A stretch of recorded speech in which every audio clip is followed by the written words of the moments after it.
কোন একজন নবী আল্লাহকে বলেছিলেন যে আল্লাহ আমি মারা যাওয়া কোনো মানুষকে দেখতে চাই, সে কেমন আছে। এটা শুনেন ভালো করে হাদিস। মারা যাওয়া কোনো মানুষকে আমি দেখতে চাই, সে কেমন আছে। আল্লাহ পাক সেই নবীর আরজি কবুল করলেন, বললেন আচ্ছা ঠিক আছে দেখাচ্ছি। কবরের সামনে গিয়ে দাঁড়ালেন। 1000 বা 2000 বছর আগের কোন ব্যক্তি যে মারা গেছে তাকে কবর থেকে চিন্তা করা। নবী দেখছেন এবং সে ভয় থরথর করে কাঁপছে, এখনো ভয় থরথর করে কাঁপছে। নবীজি আমাদের নবী নন, অন্য কোন নবী।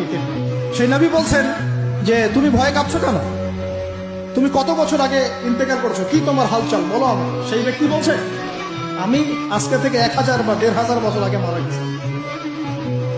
আমি ভয় কাঁপছি। যখন আমি মারা যাচ্ছিলাম, মালাকুল মউত যা আকৃতি নিয়ে আমার সামনে এসেছিল, ওই আকৃতি আমি এখনো ভুলতে পারি না, তাই দেখে আমি থরথর করি। তিনি বলছেন যে আমি 1500 বছর হয়ে গেছে আমার মউতে, কিন্তু আমার দেহ থেকে এখন পর্যন্ত রূহ কবজ করার যে কষ্ট, এই কষ্ট এখনো যায় না।